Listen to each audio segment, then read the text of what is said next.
So may malaking balita ngayon mga sangkay at ito po ay pag-uusapan po natin dahil may malaki pong pasabog ang ating presidente.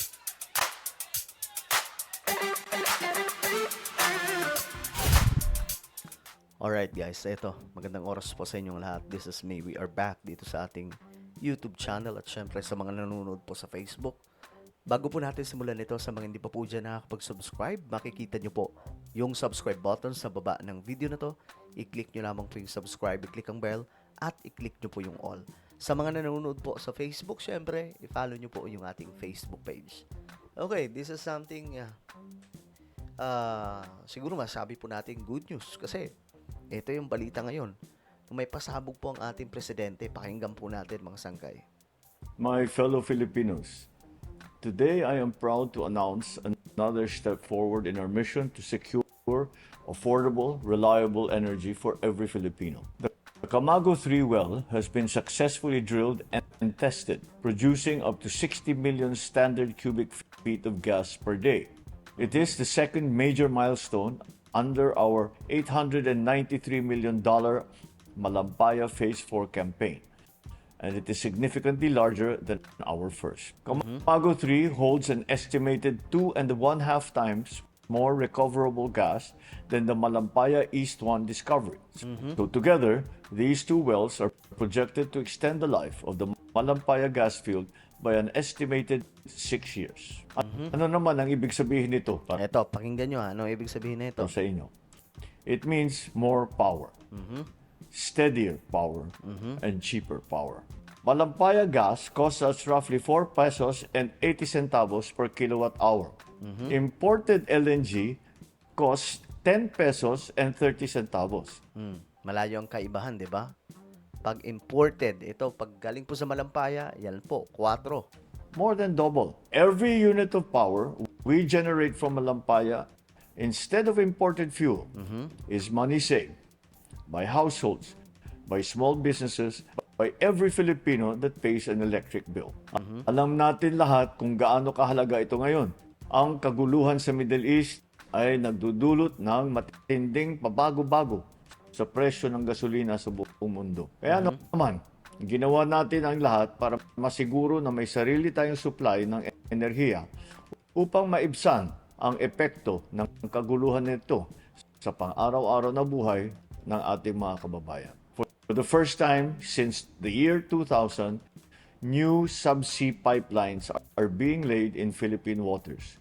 Ibig sabihin, may bagong tubo na itinatanim sa ilalim ng dagat para maihatid ang gas mula sa pinagkukuhanan patungo sa ating mga tahanan at negosyo. We are not just extending a gas field. We are rebuilding our energy infrastructure from the ground up. We are targeting first gas delivery by the fourth quarter of 2026. And we are not stopping there. The next well, Bagong Pag-asa, sits 30 kilometers north of Malampaya and is already in the works. This is indigenous energy. It is ours. This is our future. And it is how we protect every Filipino from the burden of rising global fuel prices. Maraming salamat. So, ayan mga sangkay, ito po ay malaking balita, no? Ngayon, sa Pilipinas, kasi ngayon lang po natin nalaman na ang ating pamahalaan pala ngayon, mga sangkay, ay naghuhukay ngayon sa karagatan natin para po makahanap mga sangkay ng oil supply. At eto po ngayon mga sangkay ay may malaking successful po ito ng pamahalaan po natin ngayon. Ito yung hinahanap pong solution. Kasi 'di ba narinig ko yung kay VP Sara. Ito daw yung solution dahil sa pagtaas ng presyo ng langis. Pero hindi ko narinig yung ganitong klaseng solution. Ito po yun mga sangkay. Pero alam nyo, ako nalulungkot ako kasi tumiming lang po talaga itong ginagawa nila PBBM ngayon. Naghahanap po sila ng mga lokasyon na mayroon pong pwedeng mapagkunan ng energy source, power supply. At ngayon nakikita po natin na may mga nakikita na po sila at malaking malaking milestone po ito, no? Dito po sa Malampaya Phase 4 na kumbaga nakikita po natin mga sangkay. Yan po. successful ang testing of the Camago 3 well, a second major milestone under the 893 million US dollar Malampaya Phase 4. So nakakatuwa mga sangkay. But sad to say, we are so late. Why? Ngayon lamang po sa panahon ni PBBM ito ginagawa. Panahon ni PRRD, wala rin naman po ito mga sangkay. May plano noon na sanib puwersa ng China para po sa exploration dyan sa West Philippine Sea. Pero sa totoo lang, late po tayo. Ngayon lang po kasi, kita nyo, ngayon lamang po naglagay ng tubo dyan para po makakuha po ng mga oil. No? Para po sa power supply at syempre, suporta po mga sangkayan sa Pilipinas pagdating po sa oil. Pero alam nyo, isa sa nangihinayang ako mga sangkay. Kasi noon, yung gobyerno po natin may hawak po na oil company. Yan po yung Petron. Pinost ko nga po yan mga sangkay. Ang dami po ang naintindihan o marami pong Pilipino ang naintindihan yung pangyayari mga sangkay kung bakit nagkaroon po ng National Energy Emergency. Kasi nga po, wala po tayong malawak na imbakan ng oil reserve. Wala po. Marami ng presidenteng dumaan. After Marcos, di ba? Panahon ni Marcos, mga sangkay, yung Petron, hawak po yan ng gobyerno. Panahon ni Marcos, kontrolado ang presyo ng oil. Panahon ni Marcos, hindi na aabuso ang presyo ng oil. Pero kamusta ngayon? Di po ba, mga sangkay? Kasi after po niya, pagdating po ni Corazon Aquino, at lalong-lalo na po ni FVR, Fidel V. Ramos, ang Petron ibinenta sa mga private company.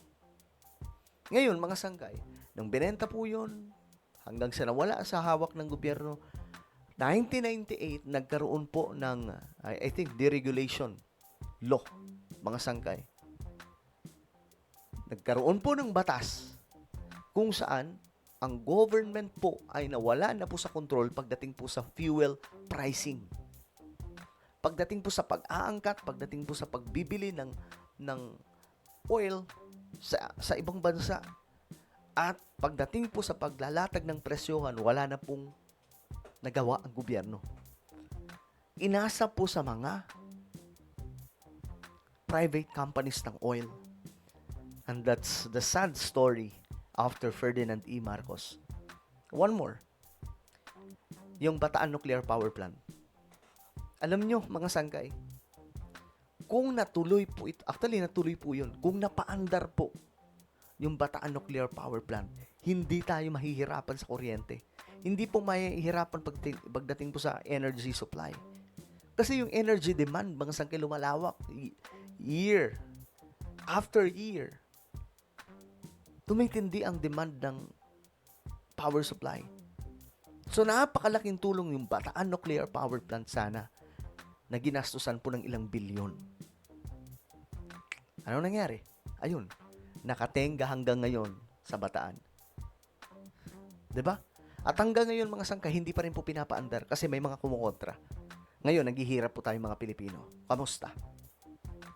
Alam nyo, kung umaandar, isipin nyo lang to kung kung ang Petron ay nahawak ng gobyerno, kasi yun po yung pinaka-mother po ng mga oil companies at that time Kung ang Petron ay hawak pa ng government, mga sangkay, tapos wala pong naging batas na kung saan magbabawal sa gobyerno na pakialaman ang presyo ng oil at pagbili ng oil, at kung mayroon pa rin pong Bataan Nuclear Power Plant na umaandar ngayon, di sana ang Pilipinas ang ganda ngayon.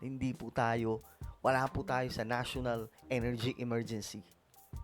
Kita nyo yan, mga sangkay. Wala tayong oil reserve. Hindi po tulad sa Japan, mga sangkay, and many countries, meron po silang oil reserve. Pinaghandaan po nila yan. Bagamat wala pang nangyayari, pero niready na po nila na just in case magkakaroon ng malaking problema ang buong mundo pagdating sa power supply, meron silang nakaimbak na kayang mag-supply ng almost 1 year sa kanilang bansa. Sa Pilipinas, wala, mga sangkay, walang ginawa kasi mga naging presidente. Ngayon lamang po yan sa panahon ni BBM, kahit papaano, di ba? Pero kulang pa to mga sangkay. Maging aral sana tong lahat, no? Maging aral. Ito po mga sangkay, oh. Ito po ay Kamago Tree Well na ngayon very successful. Milestone po ito mga sangkay under the $893 million Malampaya Phase 4 project. Well, ano po ang inyong opinion? Ito po ay good news mga sangkay. At isa pa po sa good news ay ito. Langis mula sa Russia dumating na sa bansa. Ano po ang inyong opinion? Comment down below. Meron po tayong YouTube channel. Ito po ay Sangkay Revelation. Hanapin nyo po ito sa YouTube ngayon din. Kapag nakita nyo na, i-click nyo po yung subscribe, i-click ang bell, at i-click nyo po yung all. Ako na po ay magpapaalam. Mag-iingat pong lahat. God bless everyone.